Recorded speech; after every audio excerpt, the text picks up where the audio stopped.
Hello छात्रों, Dikshansh edutech से संतोष sir के साथ आज एक नए पाठ के साथ हम पढ़ रहे हैं। पाठ है कक्षा 4 का नहले पर दहला। नहले पर दहला, वास्तव में नहले पर दहला एक मुहावरा है जिसका अर्थ होता है थोड़े से ज़्यादा, अर्थात इसमें एक कहानी है। इस कहानी में बड़ा मज़ेदार कहानी है।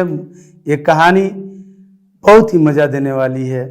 आप ध्यान से सुनेंगे, गौर करेंगे, बहुत मज़ेदार कहानी है। यह कहानी है एक कंजूस की। एक सेठ जी हैं जिनके पास बहुत सारा संपत्ति है, धन है, रुपया है, बहुत कुछ है, परंतु वह इतने कंजूस हैं कि वह एक चवन्नी तक किसी को नहीं देना पसंद करते हैं।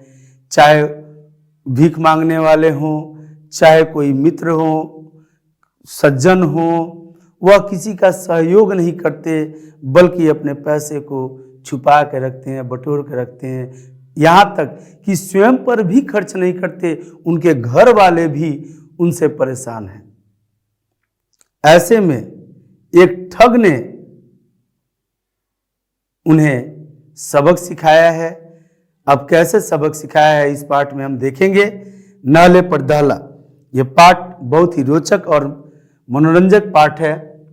आइए देखते हैं नहले पर दहला।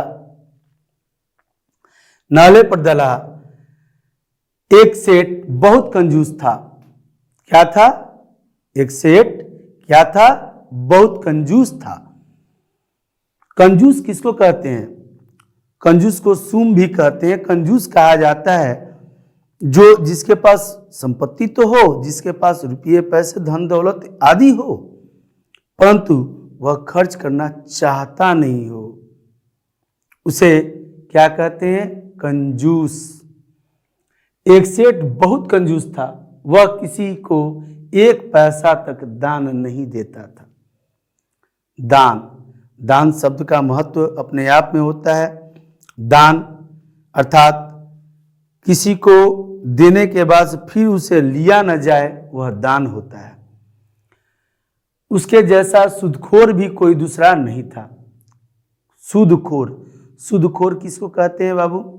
बच्चों, सूदखोर छात्रों जो रुपये पैसे दे देते हैं किसी को और उस रुपये के बदले में कुछ एक्स्ट्रा पैसे उसमें जोड़ करके एक नियम बनाते हुए कि 100 रुपये में 5 रुपया, 4 रुपया जोड़ करके एक महीने के बाद या एक टर्म बनता है कि इतने दिनों के बाद आप पैसे देंगे तो इतना रुपया और जोड़ के देंगे, उसको सूद कहा जाता है। और सूद खाने वाले को सूदखोर कहा जाता है। सूद खाना अर्थात रुपये 100 दे करके 105 रुपये लेना, वो 5 रुपये जो एक्स्ट्रा हो रहा है वह सूद का पैसा है। वह 105 रुपये जब लेता है कोई तो उसको सूदखोर कहा जाता है। अर्थात वह सेठ एक तो कंजूस था, वह किसी को दान तक नहीं देता था, दूसरे में वह किसी को पैसा देता था तो शर्त के हिसाब से देता था, शर्त के मुताबिक देता था। वह शर्त के अंतर्गत पैसों की मांग करता था और पैसे अधिक लेता था। अर्थात उसके जीवन में अन्यथा कुछ नहीं था, सिर्फ पैसे पैसे पैसे, धन को जमाना था, खर्चना नहीं था, खर्च करना या दान देना नहीं था। उसकी कंजूसी से उसके परिवार वाले भी बहुत परेशान थे। जैसा कि हम लोगों ने समझा, बताया कि उसके परिवार वाले भी ऐसे लोगों से, छात्रों ऐसे लोगों से उनके परिवार वाले भी अप्रसन्न रहते हैं, नाखुश रहते हैं। क्यों? क्योंकि ऐसे लोग किसी का भला तो कभी कर ही नहीं सकते। ऐसे लोग बहुत ही स्वार्थी होते हैं। ऐसे लोग अपने मरते मर जाएं लेकिन खर्च करना नहीं चाहते। बहुत परेशान थे। लाखों की संपत्ति पर खर्च का नाम सुनकर उसे बुखार आ जाता था। बुखार आना भी मुहावरा है। बुखार आना यानी कि उसको 100 डिग्री टेम्परेचर का फीवर नहीं आता था। बुखार आना यानी कि उसकी तबीयत खराब हो जाती थी। वह चाहता नहीं था कि उससे पैसों की मांग या खर्च करने की मांग कोई करे उसके परिवार में भी।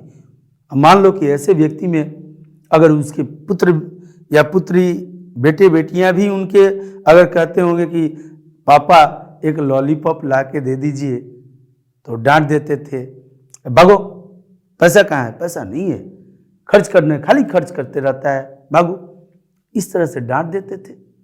अर्थात वह पैसों को खर्च करना तो बिल्कुल ही नहीं चाहते थे, वो सिर्फ चाहते थे कि मेरे पास पैसा आए। एक ठग ने सोचा कि किसी तरह इस सुम से कुछ ठगना चाहिए। ठग ने क्या सोचा? सुम से। सुम का अर्थ होता है कंजूस। कंजूस किसे कहेंगे? तो किसी को कुछ न देने वाला, किसी को भी कुछ न देने वाला वो कंजूस होता है। सुदखोर, सुद खाने वाला। ठग किसको कहते हैं? तो ठगने वाले को ठग कहते हैं, जो ठगते रहता है, झूठ बोलता है, झूठ बोलकर ठग लेता है। जैसे अब एक छोटी सी चुटकुला इसमें आप सुन लीजिए। एक छोटा सा बच्चा, एक छोटा सा मेला लगा हुआ था। मेले में बहुत लोग जमा हुए थे, गंगा स्नान करने के लिए मेला लगा हुआ था। उस मेले में एक ठग भी था। मेले में ही ठग होते हैं, चोर होते हैं, पॉकेट मार होते हैं, पॉकेट में से सामान निकाल लेते हैं, इसलिए अपने सामानों की रक्षा स्वयं करनी चाहिए। कई जगह लिखे भी हुआ रहता है। तो वह ठग भी था उस मेले में, और एक आदमी अपने कपड़े खोल करके नहाने के लिए, जाने के लिए, नदी में नहाने के लिए, गंगा स्नान करने के लिए, वह बैग के ऊपर अपने कपड़े वगैरह रख करके सोच रहा था कि किसके हवाले छोड़ के नदी में प्रवेश करूं। तब तक एक लड़का आया और बोला, फूफा जी आप हमें पहचानते नहीं, मैं तो आपका भतीजा हूं। ओ सोचने लगे कि कौन फूफा जी, कौन फूफा जी, कौन बच्चा है ये। फिर उसने कहा, अरे आप नहीं जानते, बहुत दिन पहले आप आए थे हमारे यहाँ, मैं तो आपको पहचान लिया, पर मैं छोटा था, आप नहीं पहचाने मुझे। बोलेगा अच्छा कोई बात नहीं, चलो भाई ये अच्छा है आदमी। और वो उसके हवाले करके नदी में स्नान करने गए। जैसे ही नदी से स्नान करके ऊपर आए, उन्होंने देखा कि जहां बैग रखा हुआ था, जहां कपड़े रखे हुए थे, वहां कुछ नहीं था। और वो बच्चा, वो ठग, वो तो कहीं दिखता नहीं था। अब यह चिंता में पड़ गए। अब पूछे तो क्या पूछे, किससे पूछे, उसका नाम तक नहीं पूछे थे। अब वो मेला में घूम घूम के लोगों से पूछ रहे थे, भाई मैं किसका फूफा जी हूं, मैं किसका फूफा जी हूं, वो मेरा बैग लेके चला गया, मैं किसका फूफा। पागल वाली स्थिति हो गई। वो ठग होते हैं, ऐसे ठगते हैं जैसे किसी को समझ में नहीं आए और उनके सामान को उड़ा ले जाते हैं। ऐसे ही एक ठग ने यह सोच लिया कि ये कंजूस है सेठ, ये किसी को दान तक नहीं देता, ये खर्च भी नहीं करता, इसे तो जरूर ठगना चाहिए। क्यों? क्योंकि ये तो कहीं खर्च करने का नाम नहीं लेता, अपने आप को बहुत चतुर चालाक समझता है, इसके साथ चालाकी करना तो जरूर अच्छी बात होगी। और ठग ने यह मन में अपनी बैठा लिया। वो देखो क्या करता है, बड़ा मजा आने वाला है। ध्यान से सुनना छात्रों। इसके पास लाखों रुपए हैं। ठग ने क्या सोचा? सोचा कि इसके पास लाखों रुपए हैं, पर किसी को एक पैसा भी नहीं देता। दान पुण्य के नाम पर तो शून्य है ही। अपने नौकरों को भी पूरा मेहनताना नहीं देता। सोचो कितना कंजूस। जो नौकर थे उनके, उस सेठ के, उनको भी उनका मेहनताना पूरा नहीं देता। मेहनत तो लेता है, लेकिन मेहनताना किसे कहते हैं? तो मेहनत के बदले जो मिलने वाला पैसा होता है वह मेहनताना होता है। मेहनत का आना, मेहनताना, मेहनत के लिए मिलने वाली राशि, राशि अर्थात धन, जो भी पेमेंट, किसी को 5,000, किसी को 2,000, किसी को 1,000, किसी को 1500।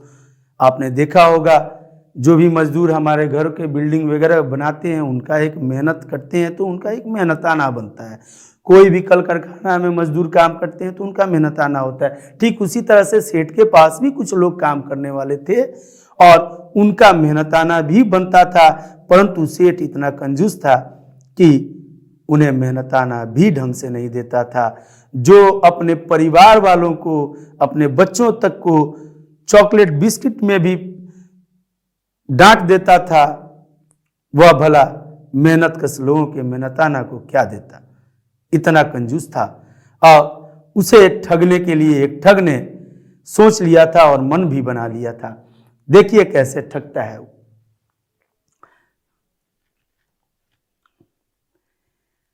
ठग वेश बदलने में माहिर होते हैं। ठग तो कई तरह के वेश बदल लेते हैं, कभी जवान का वेश, कभी बूढ़े का वेश, जैसे भी वेश बदल लेते हैं उनका काम ही है ठगना। झूठ पर झूठ बोलेंगे लेकिन लगेगा कि सच सच बोल रहे हैं। कितना नायाब तरीका उस ठग ने सोचा था उससे कंजूस सेठ को सबक सिखाने के लिए, लूटने के लिए। और देखिए कि कैसे वो सेठ मजबूर होता है। अपने आप को लूटते हुए देख करके वो समझ रहा है कि मेरा हानि हो रहा है, मैं लॉस में जा रहा हूं, बावजूद इसके वो कुछ नहीं कर पाता है ना। इंटरेस्ट। ठग वेश बदलकर सेठ के पास गया और कहने लगा, वेश बदल कर गया और कहने लगा। वेश कैसा बदला था? तो किसान की तरह वेश बदला था, किसान की तरह बना था। शरीफ व्यक्ति, एकदम शरीफ आदमी, अच्छा भोला चेहरा, भोली निगाहें। अब देखो कि उसके मन में क्या था। सेठ जी हमारे घर मेहमान आए हैं, सेठ जी हमारे घर मेहमान आए हैं। एक किसान के वेश में गया, किसान बन करके, और कहा कि सेठ जी हमारे घर मेहमान आए हैं, उन्हें बर्तनों की जरूरत है, कृपया 8-10 बड़े बड़े बर्तन दे दीजिए। मेहमानों को बर्तनों की जरूरत थी। बर्तनों को वास्तव में उनके खाना बनाने, खाने पीने के लिए उसके पास, उस किसान के पास बर्तन नहीं थे, तो वो बर्तनों के लिए सेठ के पास आया। सेठ किराया लेता था और किराया लेकर के बर्तन किराए पर देते थे। किराया अर्थात जितने दिन वह बर्तन रखेंगे उतने दिन का वह पैसा ले लेंगे, जब वो बर्तन वो वापस करेंगे। ऐसे शादी विवाह में बर्तन आते हैं, आप लोगों ने देखा होगा। उन्हें बर्तनों, मैं कल आपके बर्तन वापस कर दूंगा, मतलब एक दिन के लिए वो बर्तन लेना चाहा। कौन? ठग, जो किसान के वेश में गया था। वह एक दिन के लिए बर्तन मांगा सेठ से, लेकिन सेठ तो कंजूस था। सेठ ना नुकुर किया, जल्दी से देना नहीं चाहा। सेठ ने बहुत ना नुकुर करने के बाद उसे 8-10 बर्तन दे दिए। अगले दिन वह ठग क्या किया? अगले दिन वह ठग उन बर्तनों के साथ 5-6 अन्य बर्तन भी, अन्य छोटे छोटे बर्तन भी उसे ला करके वापस दिया सेठ को। मतलब क्या हुआ? सेठ जो कंजूस सेठ थे, उसको ठग ने ठगने के लिए वेश बदलकर किसान के वेश में उनसे जाकर 8-10 बर्तन मांगे। कितने बर्तन मांगे? 8-10। क्यों मांगे? उनके यहाँ मेहमान आए हुए थे बोल करके उनसे 8-10 बर्तन मांगे। सेठ ना नुकुर किया, लेकिन 8-10 बर्तन उन्हें ना नुकुर करने के बाद एक दिन के लिए दे दिया। वास्तव में ठग ने भी एक दिन के लिए ही उनसे बर्तन मांगा था। अगले दिन वह ठग उन बर्तनों के साथ, किन बर्तनों के साथ? जो 8-10 बर्तन सेठ से वो लेके आया था, उन बर्तनों के साथ 5-6 छोटे छोटे और बर्तन दे दिया सेठ को। 5-6 छोटे छोटे, जो बर्तन 8-10 तो वो लेके आया, ऊपर से 5-6 और उसमें जोड़ करके अलग से ला करके वो बर्तन सेठ को दिया। क्यों दिया?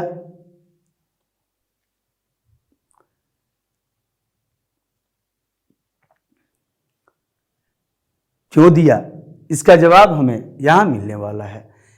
सेठ ने बर्तन संभालने के बाद पूछा कि ये छोटे बर्तन कहां से आए। सेठ को लगा भाई मैंने तो जो बर्तन दिए थे उससे कहीं अधिक हमें बर्तन मिल रहे हैं, ये बर्तन कहां से आए। तो पूछा कि ये बर्तन कहां से आए। ठग बोला कि सरकार, हुजूर, ऐसे ही बोलते हैं लोग किसान अपने से बड़े सेठ साहूकारों को, सरकार आपके बर्तनों ने बच्चे दिए हैं, बर्तनों ने बच्चे दिए हैं। छोटे छोटे बर्तन बड़े बड़े ले गया था 8-10, अब छोटे छोटे बर्तन उसमें 5-6 और मिक्स किया है, लाया है। और उसने कहा क्या सेठ से, सेठ के पूछने पर कि ये बर्तन कहां से आए भाई, ये तो हमने नहीं दिया था। उसने कहा कि आपके बर्तनों ने बच्चे दिए हैं, ये अतः मैं बच्चों सहित आपके बर्तन देने आया हूं। बच्चों सहित बर्तन दे दिया ठग ने। अब सेठ ने क्या किया, सेठ ने लोभवश, लोभवश का अर्थ हुआ लोभ के कारण, लालच में, लालच में सेठ को लालच हुई। सेठ सोचा कि अरे भाई ये भोला भाला चेहरा वाला दिखने वाला किसान बेवकूफ है, भला बर्तन भी कभी बच्चे देते हैं क्या? नहीं देते, लेकिन ये शायद हो सकता है कहीं और से बर्तन लाया होगा, ये भी बर्तन मुझे ही दे रहा है, मेरा क्या जाता है, ले लो। और सेठ ने लोभवश कुछ नहीं कहा और सभी बर्तन को घर में रख लिया, चुपचाप रख लिया। क्यों? क्योंकि उसकी सोच में तो था ये आदमी जो है ठग को, ये आदमी जो है वो बेवकूफ है, वह जो बर्तन दिया साथ में, इसके साथ जो बर्तन दिया इसको खुशी हुई सेठ को, और मुस्कुराते हुए उसने सारे बर्तन अपने घर में रख लिया। अब देखिए कुछ दिनों के बाद वही ठग फिर आया। क्या हुआ? कुछ दिनों के बाद वही ठग फिर आया और बोला, सेठ जी देखिए ये जो चिन्ह है, यह इसको, इस चिन्ह को कहा जाता है पुनरुक्ति सूचक चिन्ह। पुनरुक्ति, पुनः का अर्थ होता है दोबारा और उक्ति का अर्थ होता है बोला हुआ, अर्थात जो बोला गया है, अर्थात उस ठग के द्वारा जो बात अक्षरश कही गई है, अक्षर अक्षर जो कही गई है, उन बातों को, जब भी किसी के बातों को अक्षरश कहीं लिखा जाता है, कहे गए कथन को जब लिखा जाता है तो उसे पुनरुक्ति सूचक चिन्ह के अंतर्गत रखते हैं। जैसे तुम मुझे खून दो मैं तुम्हें आजादी दूंगा, यह कथन एक महापुरुष का है। क्या आप जानते हैं कि किसका है? यह बात किसने कहा था? एक अपने देश के एक बड़े क्रांतिकारी ने कहा था, एक ऐसे क्रांतिकारी जिन्हें पूरा भारत ही नहीं पूरा विश्व ही नेताजी के नाम से जानता है। हाँ, नेताजी, नेताजी सुभाष चंद्र बोस, उन्होंने कहा था ये बात, तुम मुझे खून दो मैं तुम्हें आजादी दूंगा। तो ये बात जब भी हम कहीं भी लिखेंगे, नेताजी ने बोला, और पुनरुक्ति सूचक चिन्ह दे करके तुम मुझे खून दो मैं तुम्हें आजादी दूंगा।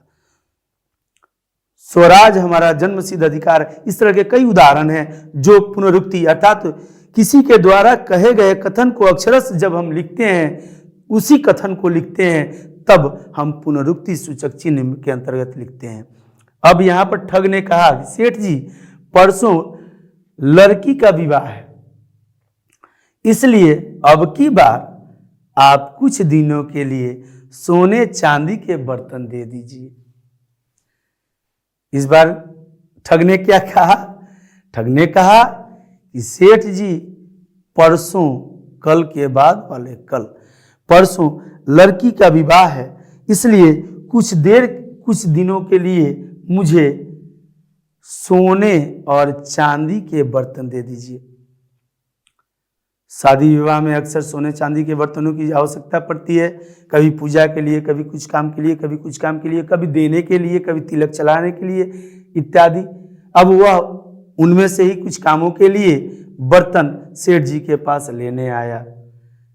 कब? जब वो एक बार बर्तन ले गया, उसके बाद उस बर्तन के साथ कुछ और 5-6 बर्तन जोड़ करके दे दिया। सेठ के नज़र में ये बात थी कि ये आदमी तो बेवकूफ़ है। लालच भी थी कि भाई जब भी बर्तन लेके जाएगा तो 5-6 और उसमें ऐड करके लाएगा। अब तो सोने चांदी की बात थी, इसलिए अब की बार आप कुछ दिनों के लिए सोने चांदी के बर्तन दे दीजिए। अब देखिए सेठ क्या माना है, क्या मानेगा इस बात को? किस बात को? ठग के इस बात को। भाई पहले तो साधारण बर्तन थे, उसके लिए उसने नानुकुर किया था, लेकिन अब तो सोने चांदी की बात है। सेठ भी कंजूस था, वह इतनी आसानी से मानने वाला नहीं था। उसने क्या बोला? सेठ ने कहा, सोने चांदी के बर्तन ऐसे ही नहीं दिए जाते। यूं ही चले आए बर्तन ले जाने। सोने चांदी के बर्तन ऐसे नहीं दिए जाते, इसके लिए 100 रुपये रोजाना लगेंगे। क्या 100 रुपये? तो किराया, भाड़ा उन बर्तनों के लिए। जो भी बर्तन वो देंगे उसके लिए किराया चाहिए उनको। और कितना किराया सेठ ने मांगा? 100 रुपये। कितना मांगा? 100 रुपये। यह 100 रुपये किराया सेठ ने मांग की रोजाना के लिए, माने प्रत्येक दिन, प्रतिदिन के हिसाब से। वो अब 8 दिन रखेगा तो 100 × 8, 5 दिन रखेगा तो 100 × 5।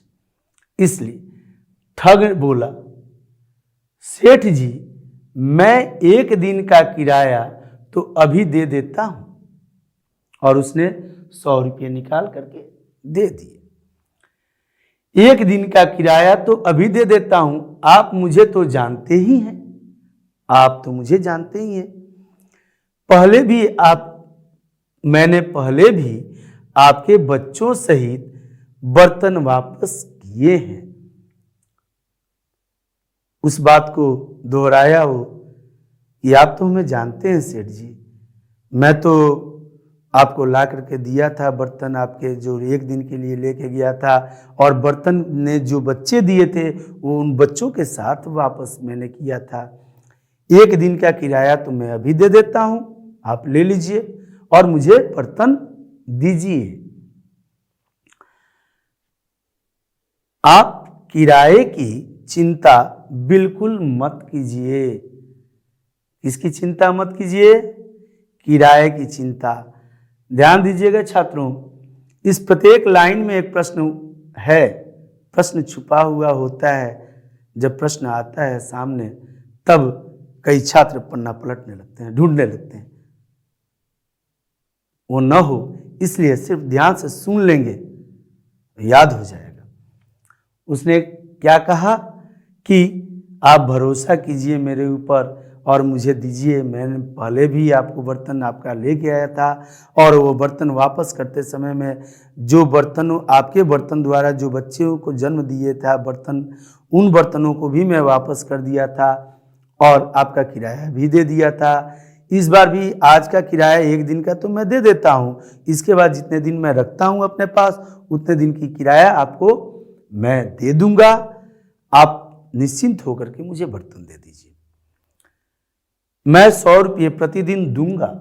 वो एक्सेप्ट भी कर लिया, स्वीकार भी कर लिया कि मैं आपको 100 रुपये प्रतिदिन बर्तन का जो आपका वास्तविक किराया है वो भी मैं दूंगा। मैं 100 रुपये प्रतिदिन दे दूंगा, अतः आप देरी मत कीजिए।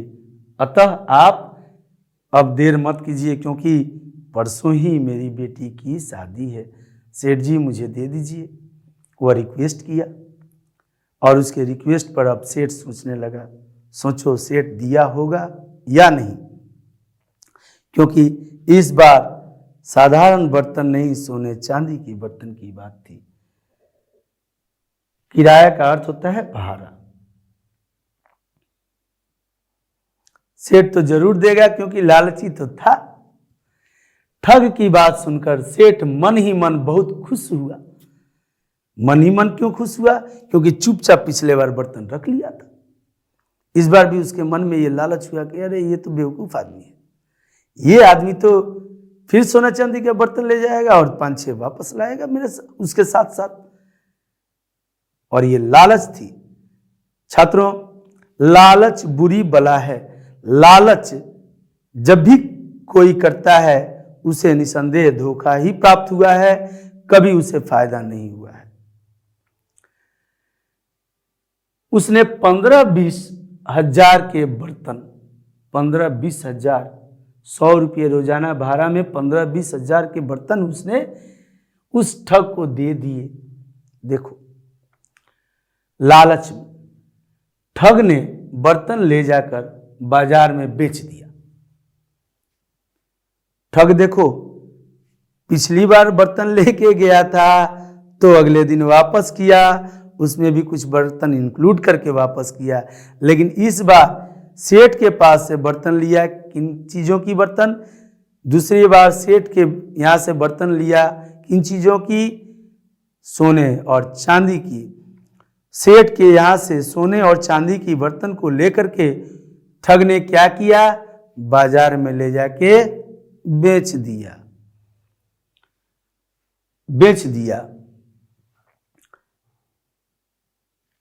जब 8-10 दिनों तक बर्तन वापस न आए तो सेठ घबराने लगा।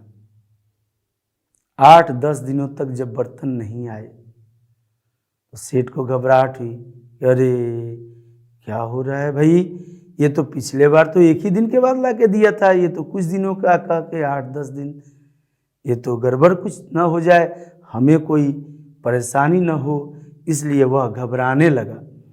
इधर उधर से ठग के घर का जैसे वह अब निकला, अब उसे भी चिंता हुई। जिस तरह से वो चुटकुला हमने सुना कि वो बाहर निकले नदी से अंकल जी और खोजने लगे कि भाई मैं किसका फूफा हूँ, वैसे ही वो सेठ भी खोजने लगा कि अरे भाई वो बर्तन लेने आया था हमारे यहाँ, जो बच्चों के साथ बर्तन दिया था, वो उसका घर कहाँ है?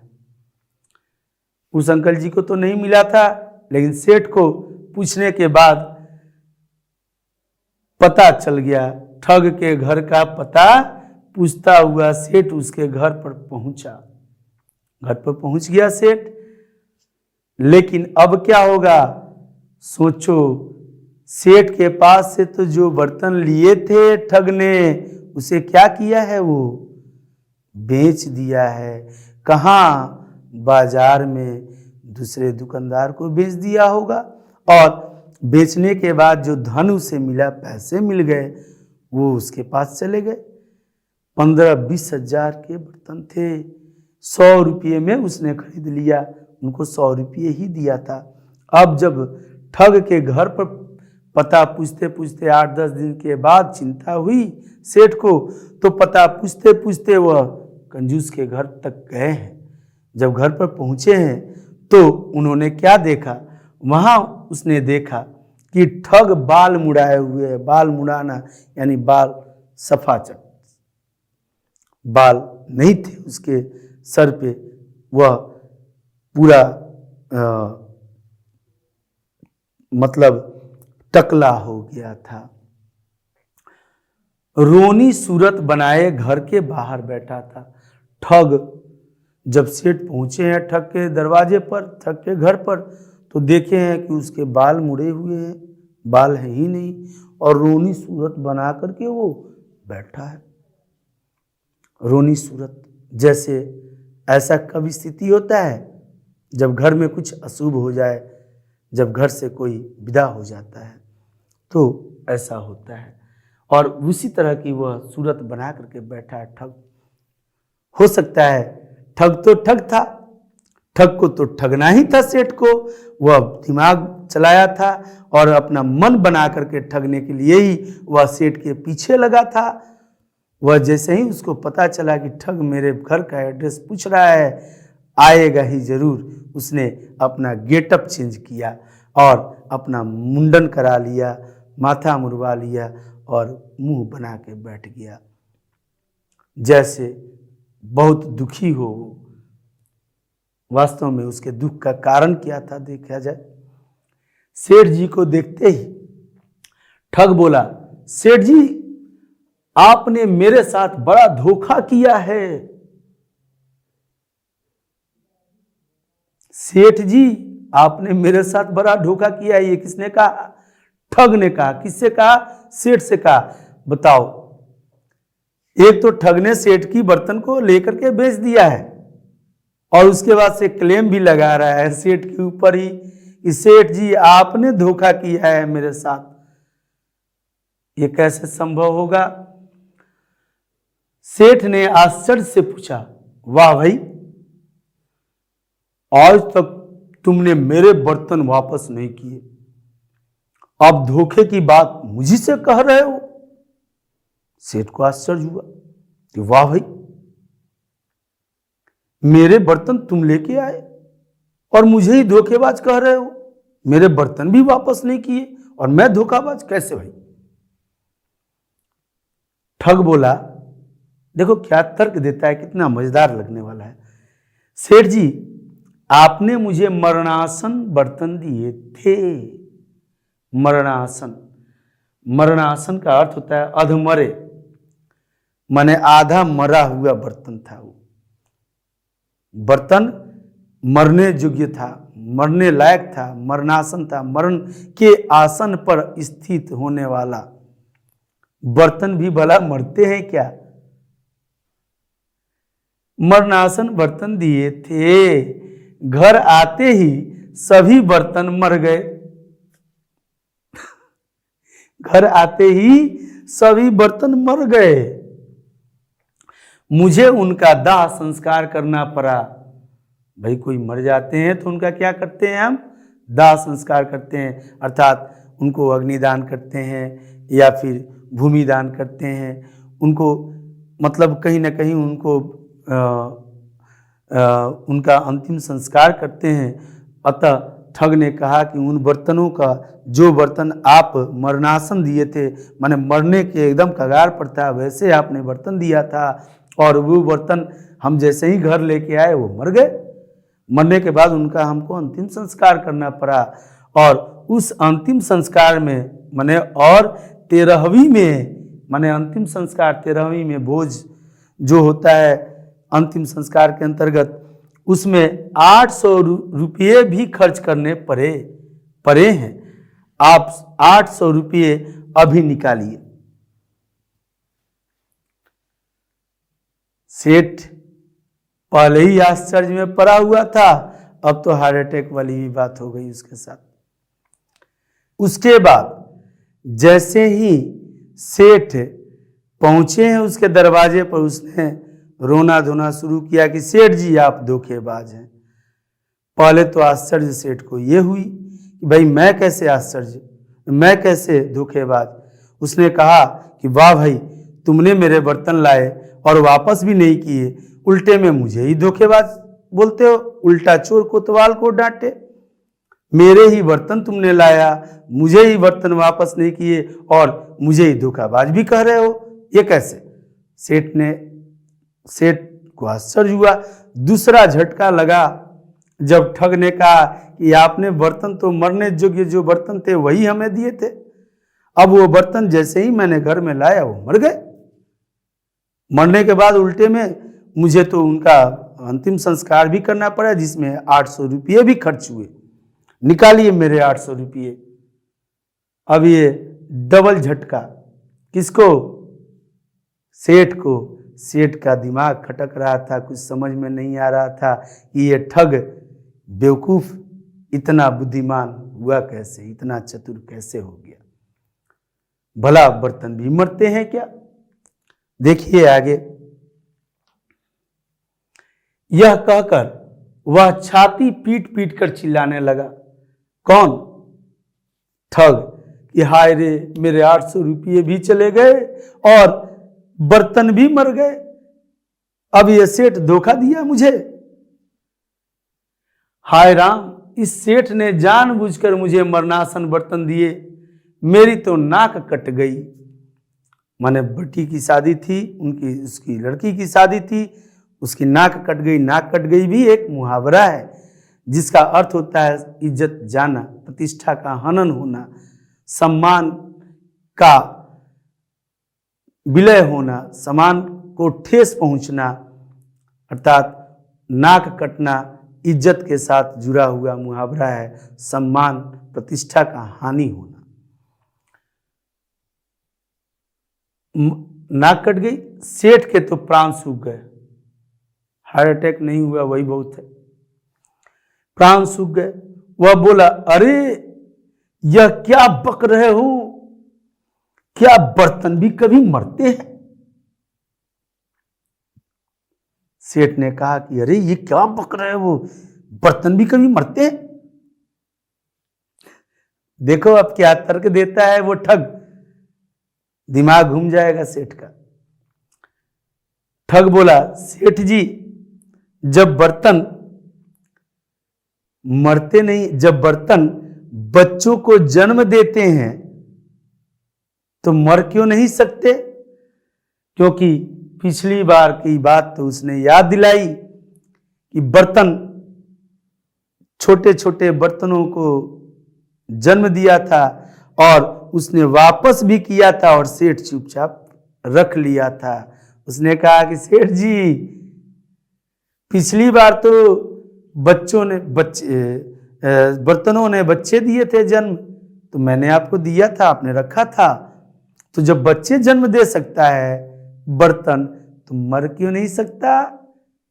मर भी तो सकता है। अब सेठ की हवाइयां उड़ गई।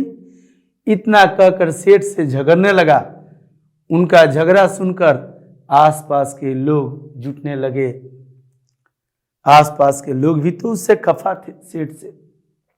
वह रो रहा था कि सेठ तुम्हारे वजह से मेरी नाक कट गई, मेरी प्रतिष्ठा चली गई, मेरी बेटी की शादी थी और मरने वाले बर्तनों को तुमने दे दिया। मैं घर लाया, बर्तन मर गए। उनका अंतिम संस्कार भी करना पड़ा, बेटी की शादी थी और अंतिम संस्कार भी करना पड़ा, ऊपर से उसमें 800 रुपये भी खर्च करने पड़े। लाओ मेरे 800 रुपये। अब देखो लोग जुटने लगे, आसपास के लोग इकट्ठे हो गए।